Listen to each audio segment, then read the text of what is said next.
نہ تمہارا ہاتھ کسی کے آگے پھیلے، نہ تمہاری گردن کسی کے آگے جھکے۔ ایک دوسرے سے مدد لینا، اس کو ایک دوسرے کی تعاون میں آ جاتا، تعاونوا علی البر والتقوی، ایک دوسرے کا ساتھ دو، ایک دوسرے کی مدد کرو۔ میرے نبی قرضہ اٹھاتے تھے، میرے نبی جب انتقال ہوا تو آپ کی زرہ 9 وسق پر، وسق 5 من کا ہوتا ہے، تو وہ جو کے بدلے آپ نے زرہ رکھوائی تھی کہ جب میں تمہیں ادا کروں گا زرہ لے لوں گا، اور آپ کا انتقال ہو گیا، آپ زرہ اپنی واپس نہیں لے سکے۔ وہ چیزیں جن کا تعلق صرف اللہ کی ذات سے ہے اور کوئی نہیں کر سکتا، اس میں صرف اللہ کے آگے ہاتھ پھیلا، جیسے ہم کہتے ہیں مدد، نصرت، اللہ کہتا میں ہوں، الا ان نصر اللہ قریب، سنو میری مدد تمہارے قریب ہے۔ تو اللہ تعبدوا الا ایاہ، بس ایک چھوٹا سا جملہ اللہ نے یہاں کہ چونکہ یہاں اللہ نے والدین اور اخلاق بتانے تھے تو اپنے لیے صرف ایک جملہ بولا، باقی باتیں بھی اللہ کے لیے ہیں، لیکن اللہ نے میری بندگی، اس بندگی سے مراد 5 وقت کی نماز نہیں ہے، حج، روزہ، زکوٰۃ نہیں ہے اس کی مراد، یہ ساری باتیں داخل ہیں، اور اس کے ساتھ 24 گھنٹے کی زندگی اللہ کی مرضی پر گزارو، نفع آئے تو شکر ادا کرو، نقصان ہو تو صبر کرو، برداشت کرو، پھر بھی شکر ادا کرو۔ کہ میرا رب یہ کہہ رہا ہے کہ میں نے صرف اللہ سے تعلق جوڑنا ہے۔ اللہ کے نبی نے اپنے چچا زاد بھائی عبداللہ بن عباس سے فرمایا کہ یا غلام، اے نوجوان، اسی کا بکلمات فاحفظہ، میں تمہیں چند باتوں کی وصیت کرتا ہوں۔ کیا؟ احفظ اللہ، احفظ اللہ یحفظک اللہ، یحفظک اللہ، اللہ کے اوامر کی حفاظت کر، اللہ تیری حفاظت کرے گا۔ احفظ اللہ تجدہ تجاہک، تو اللہ کے اوامر، اسلام، حلال حرام کی پہچان کر کے زندگی گزار تو اللہ کو ہر وقت تو اپنی مدد کے لیے تیار پائے گا۔ اور لمبی حدیث ہے، عشاء کی نماز کا وقت ہو رہا ہے، اس میں وہ جملہ جو اس میرے مضمون سے متعلق ہے، وَإِذَا سَأَلْتَ فَاسْأَلِ اللَّهِ، جب بھی مانگو اللہ سے مانگو، جب بھی مانگو اللہ سے مانگو، اللہ کے سوا کوئی دینے والا نہیں ہے، صرف اللہ ہے دینے کے لیے۔ وَإِذَا اسْتَعَنْتَ فَاسْتَعِنْ بِاللَّهِ، اور جب مدد کے لیے ہاتھ اٹھاؤ تو صرف اللہ کو پکارو، جب ضرورت حاجت کے لیے مدد کے لیے ہاتھ اٹھاؤ تو اپنے اللہ کو پکارو۔ تو یہ حدیث کی بات بھی ہے، یہ قرآن کی بات بھی ہے۔ اس کے بعد آگے اللہ کہتا ہے وَبِالْوَالِدَيْنِ إِحْسَانًا، اور اپنے والدین کے ساتھ احسان کرو۔ احسان کا کیا مطلب ہے؟ اللہ آگے اسی کی تشریح کر رہا ہے۔ ویسے احسان کا مطلب عربی میں ہوتا ہے، یہ جو ہمارا اردو کا احسان ہے، میں تیرے تو احسان کیتا ہے، تم نے مالک کی کر رہے ہیں، یہ بھی مطلب ہے، لیکن احسان کا اصل مطلب ہوتا ہے، احسان حسن سے ہے، حسن، حسن سے الف، 2 الف ملے اور احسان بن گیا۔ احسان کا مطلب ہوتا ہے کسی بھی کام کو جو دنیا کا ہے، دین کا ہے، اسے انتہائی خوبصورت طریقے سے کرنا۔ جیسے کسی دلہن کا میک اپ ہوتا ہے نا، تو 5-6 گھنٹے 4 گھنٹے کے بعد وہ کہتی ہے، جو ہوتی ہے اس کا میک اپ کرنے والی، کہ جی بس یہ مکمل ہو گیا ہے اور اب اس سے آگے نہیں ہے۔ تو آخری اچھائی کی آخری انتہا پر پہنچ کے کام کرنے کو احسان کہتے ہیں۔ تو میرا اللہ کہہ رہا ہے میرے بندو، اپنے والدین کے ساتھ وہ کرو کہ جو بھلائی کی، خدمت کی، ماننے کی آخری حد ہے۔ سبحان اللہ۔ وبالوالدین احسان، بالوالدین پہلے ہے، احسان بعد میں ہے۔ اللہ تعالیٰ نے باقی سب کو پیچھے کر کے فرمایا کہ دیکھو، خاص طور پہ ماں باپ کے ساتھ وہ رویہ کرو کہ ان کے دل سے دعائیں نکلیں. چند دن پہلے ایک والد یوں ہاتھ اٹھا کے کہہ رہا تھا اپنے بیٹے، اکلوتا بیٹا، میں منگنا اللہ کھولو اللہ تینوں چاہ لگے. باپ بیٹے کے لیے یہ دعا مانگ رہا تھا اور بیٹا اکیلا ہے، یہ بد دعا باپ کر رہا تھا.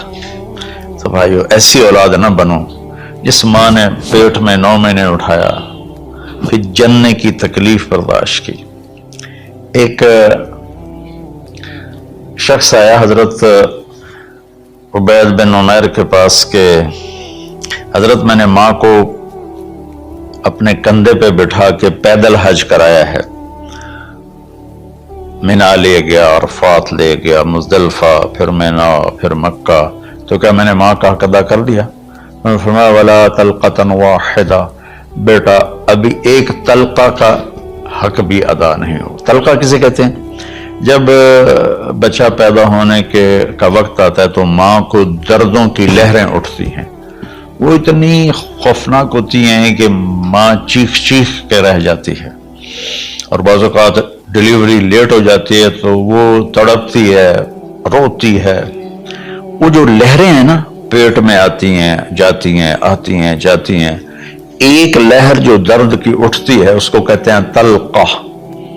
میں قربان جاؤں، انہوں نے فرمایا بیٹا ابھی تیری ماں نے جو تجھے جنا تھا اس وقت جو تجھے درد، وہ تیری ماں نے درد کی لہریں برداشت کی تھی، اس میں سے ایک لہر کا بھی حق ادا نہیں ہوا، یعنی کہ حق ادا ہو ہی نہیں سکتا. یہ مطلب کہ حق ادا ہو ہی نہیں سکتا کہ بیٹا ابھی ایک کا بھی نہیں.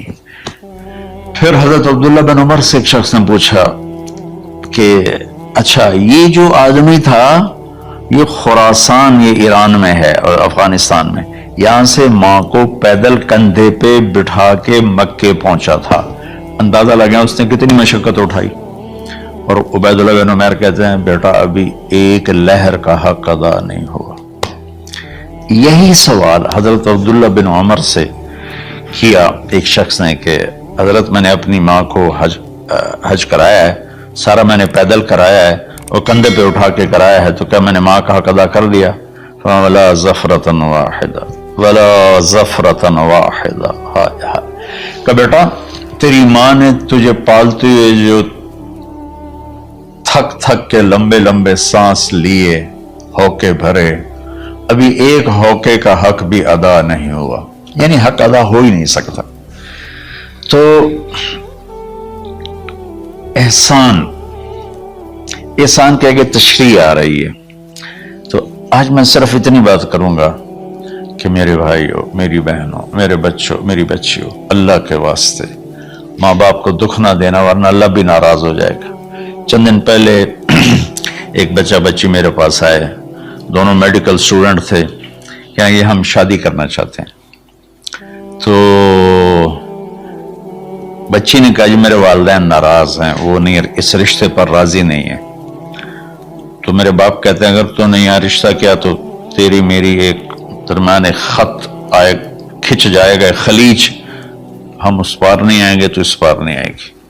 میں نے کہا بیٹی جس ماں نے تجھے 9 مہینے پیٹ میں پالا، 2 سال تجھے دودھ پلایا، تیری پوٹیاں پیشاب صاف کیا، تجھے پیمپر باندھے، تجھے اٹھ کے راتوں کو اپنی چھاتی سے دودھ پلایا، کیا اب اس کا اتنا بھی حق نہیں کہ تم اس کی رائے کا احترام کرو؟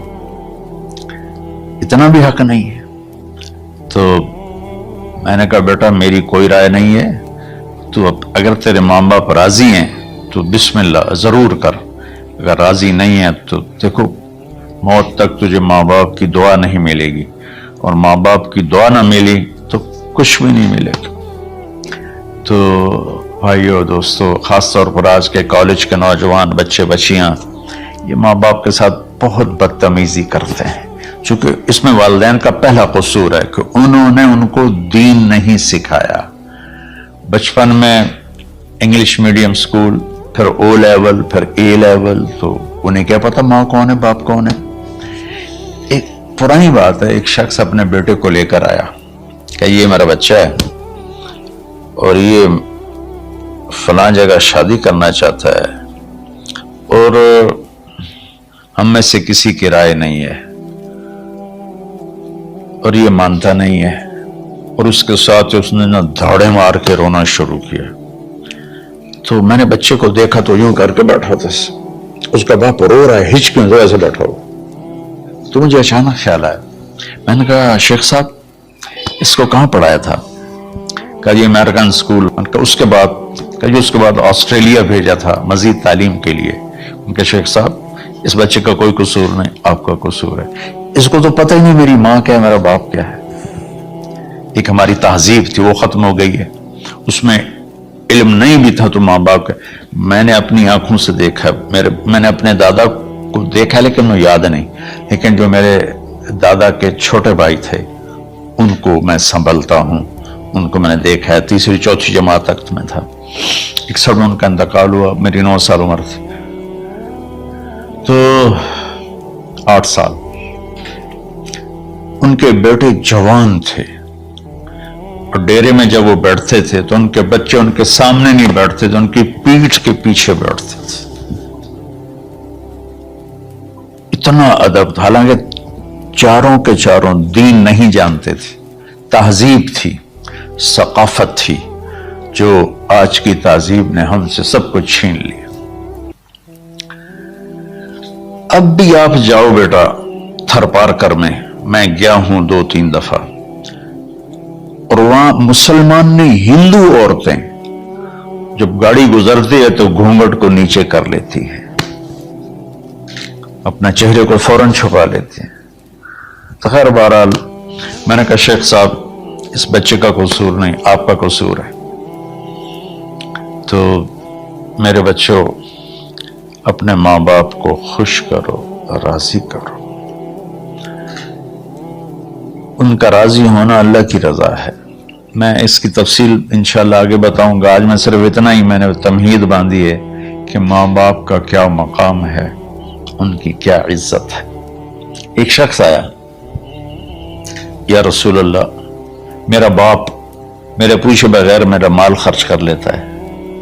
آپ نے کہا بلاؤ. چونکہ بچے کا ذاتی مال اگر ہو تو شرع کے لحاظ سے باپ پوچھ کے استعمال کرے، بغیر پوچھے استعمال نہ کرے. جب اسے پتا چلا کہ میرے بیٹے نے شکایت کی ہے تو عرب کی شاعری تو مشہور تھی، انہیں دل دل میں کچھ اشعار پڑھے.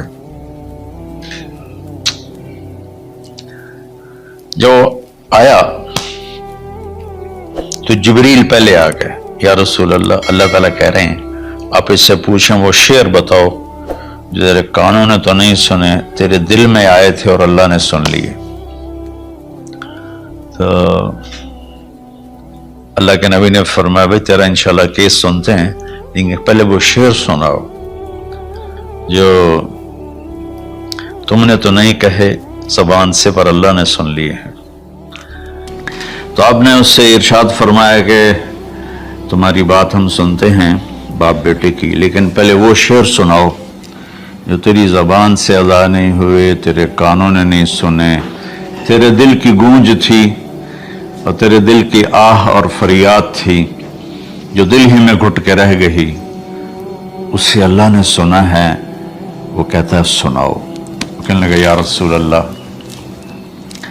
آپ کا رب ہر وقت ہمارے ایمان کو آپ پر زیادہ سے زیادہ بڑھاتا رہتا ہے.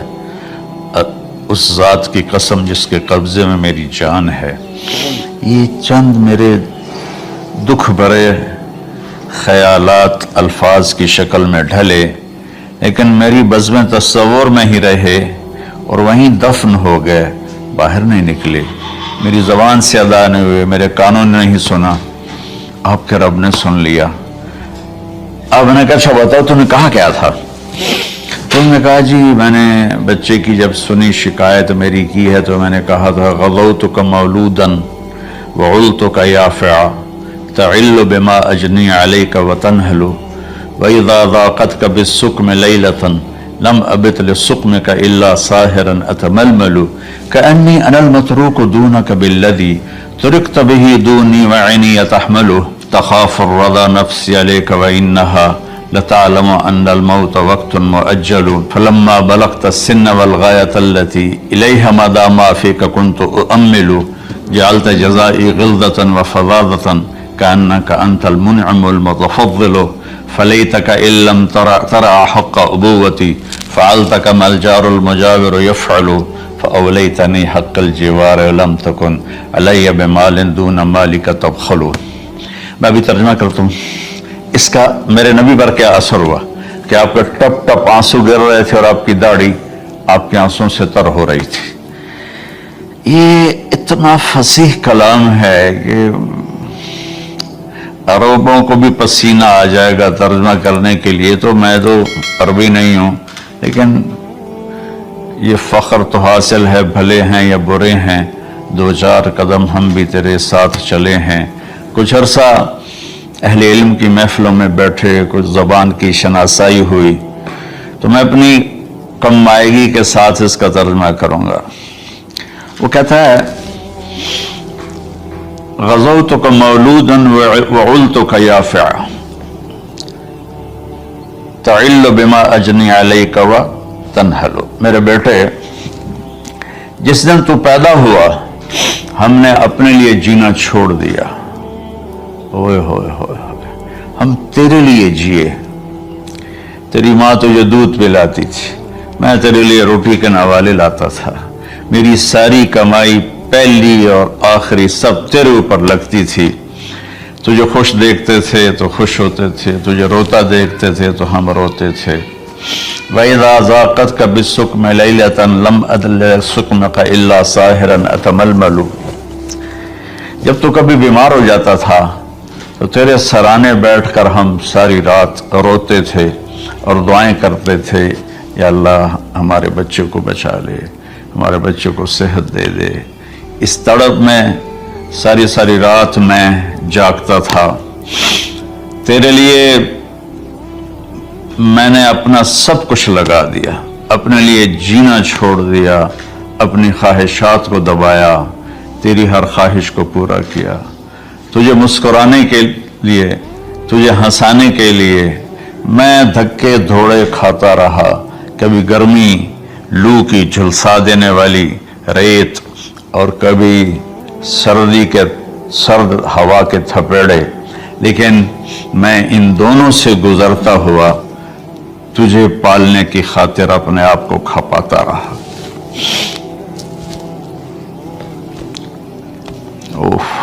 فلما بلغت السن والغایۃ التی الیہا مدی ما فیک کنت اؤمل.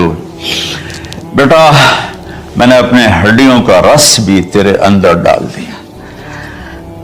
صرف کمائی نہیں، میں نے اپنے ہڈیوں کا رس تیرے اندر ڈالا. میں نے جو کچھ تھا تیرے اوپر قربان کیا. تجھے مسکراتا دیکھ کر میں اپنے غم بھولتا تھا، تجھے ہنستا دیکھ کر مجھے دکھ بھول جاتے تھے. اور پھر آہستہ آہستہ آہستہ میری ہڈیوں کا گودا، میری کمائی تیرے اندر گئی اور تو ایک خوبصورت درخت کی طرح بڑھتا چلا گیا، بڑھتا چلا گیا، بڑھتا چلا گیا، بڑھتا چلا گیا. اور میری بڑھاپے نے کمر جھکا دی اور میں جھکتا چلا گیا، جھکتا چلا گیا. میرا خیال تھا کہ جیسے میں اس کی انگلی پکڑ کے چلتا تھا، اب میری باری ہے، یہ میری انگلی پکڑ کے چلے گا. جیسے میں اسے سینے سے لگاتا تھا، پیار کرتا تھا، جھولے جھولاتا تھا، باغ میں لے جاتا تھا. یہ ساری اس کی تعبیرات کے اندر داخل ہیں، الفاظ میں نہیں ہیں. تو مجھے خیال آتا تھا جب میں بوڑھا ہو جاؤں گا نا تو میرا بیٹا بھی مجھے ایسے ہی لے کے پھرے گا، میرا بیٹا بھی میری سنے گا. یہ 100 دفعہ پوچھتا تھا یہ کیا ہے، اور میں ہر دفعہ جواب دیتا تھا یہ ہے. تو اب میں بوڑھاپے میں اس سے بات کروں گا، یہ میری بات سنے گا. میں اس کو نوالے کھلاتا تھا، یہ مجھے روٹی کھلائے گا. میں اس کا انگلی پکڑ کے چلتا تھا، یہ میرا ہاتھ پکڑ کے چلے گا. میری کمر بڑھاپے نے جھکا دی اور میں ایک خشک پیڑ